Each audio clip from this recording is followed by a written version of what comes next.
Hello everybody, welcome to my new blog. আজকের দিনটি হিন্দু ধর্মে একটি মহৎ দিন। আজকে যে কৃষ্ণ পুজো, শ্রীকৃষ্ণের জন্মদিন। আমাদের বাড়ির কৃষ্ণ পুজো।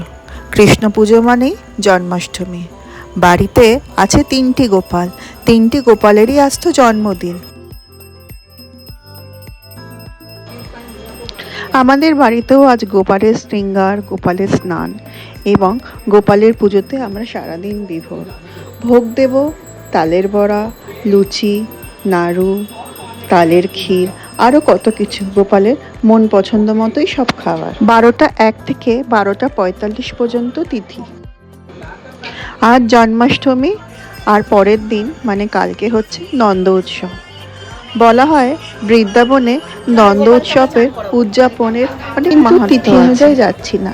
আমরা কৃষ্ণাষ্টমী করছি 27শে আগস্ট আমাদের আশ্রমের নিয়ম অনুসারে।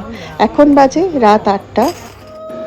কথিত আছে শ্রী ভগবান মালা, কমল, গঙ্গাজল, মধু, পাঁচমোয়া, চিনি, গরুর ঘি, গরুর দুধ, ঋতুফল এবং এলাচ দিয়ে স্নান এবং শৃঙ্গার করতে খুবই পছন্দ করেন।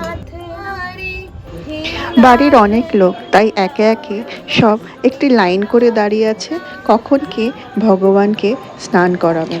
ভগবান শ্রীকৃষ্ণ বলেছেন যে আমাকে তোমাদের কিছুই দিতে হবে না, শুধু প্রাণ ভরে আমাকে একটু ভালোবেসো আর ডেকো, কারণ এই কলিযুগে উদ্ধার করব একমাত্র আমি। তাই আমরা যদি এত কিছু সামগ্রী জোগাড় নাও করতে পারি, প্রাণ ভরে মন ভরে দুহাত তুলে যদি ভগবানকে একবার ডাকি, তাতেও কিন্তু উনি সন্তুষ্ট। হা কৃষ্ণ, তুমি করুণা সিন্ধু।